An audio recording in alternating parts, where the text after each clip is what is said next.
Just picked up some more somewhat work-related things, I guess.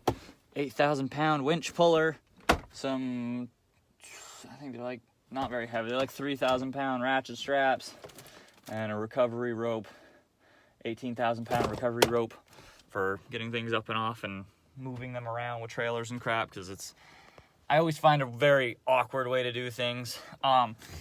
Also, I thought this was really funny.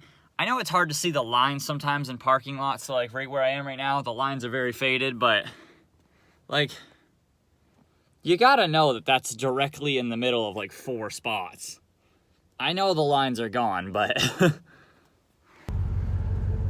So, I painted my wheels black on the trailer, and I did such a lovely job that I oversprayed, so I decided to spray the entire tire. So it just looks like tire shine on it for a little bit. I also did the rails on the top, and I just put straps on it so that I just never lose them. There's like 4 all over it, because I always lose my straps, so... yeah, basically just gonna finish redecking the entire thing, and then I'm actually gonna probably genuinely, nicely paint the entire trailer. So, also I'm still thinking about getting rid of the Blazer. I do love the crap out of this truck, but it just sits all the time, and I just don't really, I don't know, I don't do anything with it. I drove it the other day, but right now there's still a ground issue. I gotta find one of the ground wires. It's being weird starting. It's acting like it's dead when it's really not, because it's got a brand new $300 Optima battery in it, so.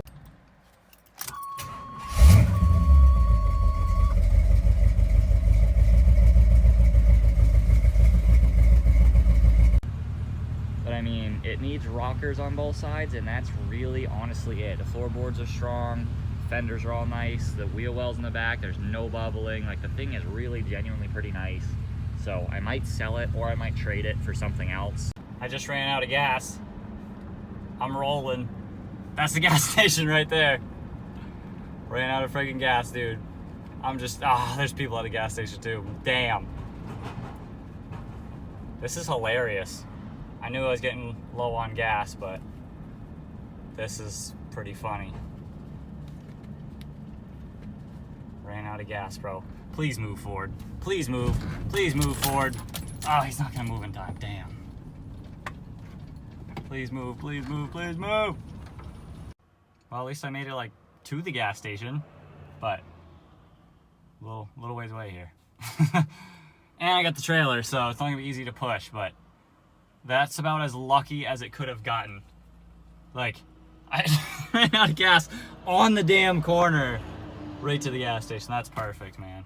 That is perfect. But now I'm gonna have to push it. Well, I pushed it the entire way across the parking lot by myself. Pretty heavy with the trailer on it. I am still a little bit too far away. So I'm gonna have to push it now, like another 5 feet. And it's a little bit of uphill. So I'm gonna either try pretty hard, or I'm gonna have to get somebody to help me from inside. Or I could just try to reach the pump. I'm not gonna reach the pump. That was about as lucky as I could have gotten. So I was like 3 feet away, so some random guy going in to get beer, I asked him if he could help me push it the next 3 feet, and he did, so filling it up right now. That was perfect. I mean, yeah, it could have been like 3 feet more, but I'm so glad that I didn't run out like right as I passed the gas station. I was set. Very happy with how that went.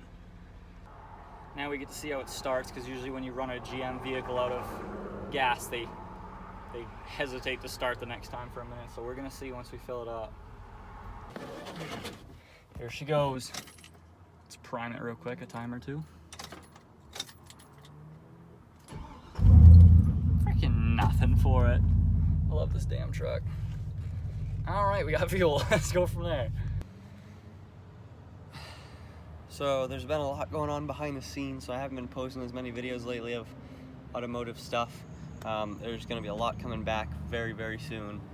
I am right now back at the Honda. I'm gonna be gone in like an hour again, but I'm gonna try real quick to try to see if I can throw the lift in the back of this thing, because I got the lift kit for the Honda, 2-inch lift kit. So just took off this back piece. And now I gotta take off that screw, or that nut, and then that one out back there. And I mean, the lift kit literally just says all you do is throw those in, so I'm gonna take those out, probably lift the body of the car up a little bit so it comes off those, fit the lift in, because it's just literally spacers for the suspension. And then I'm gonna screw it all back down, and that's probably gonna be that. Hopefully it goes smoothly. As always, something goes wrong. So this won't come out because it's stuck on the sway bar link, and the sway bar link is like frozen and the thing keeps turning inside, and I couldn't get a wrench on there to hold it, so I was just gonna cut the sway bar link, right? And I accidentally cut the shock. So it's been a bunch of fluid everywhere, and now that shock's blown out. Whatever. Keep cutting.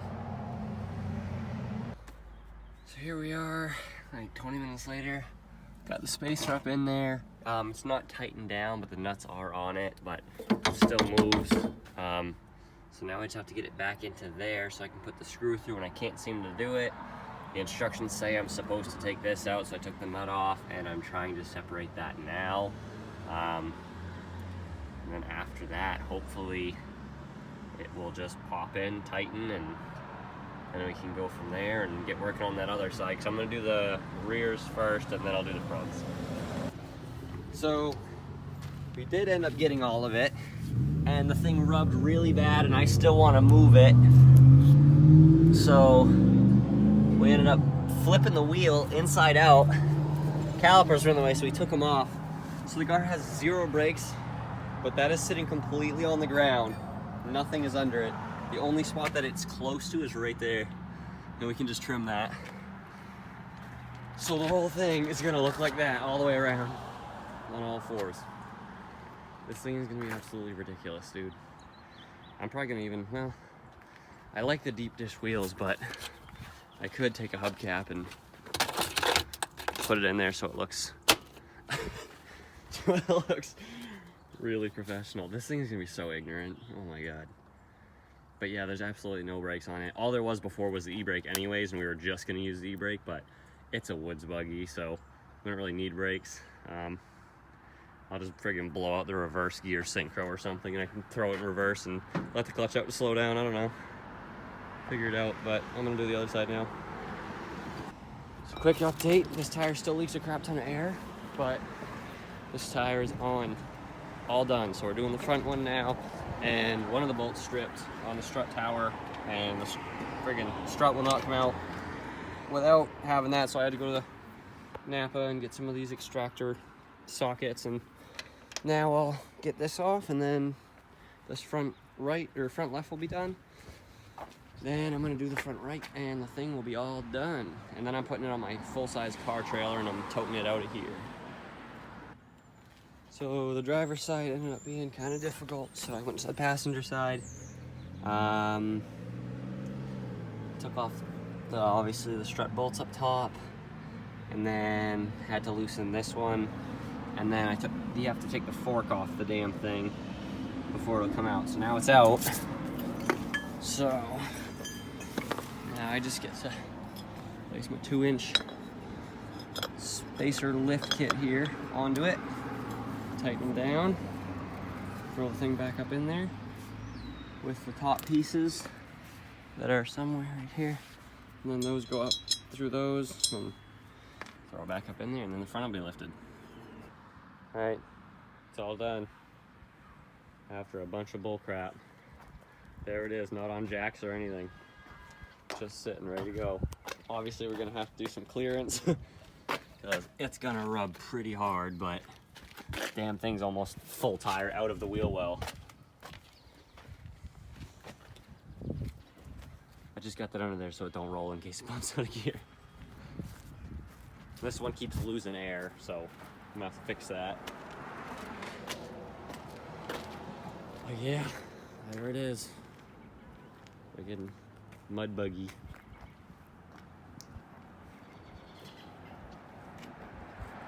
Dude, the wheels are literally wider than the mirrors.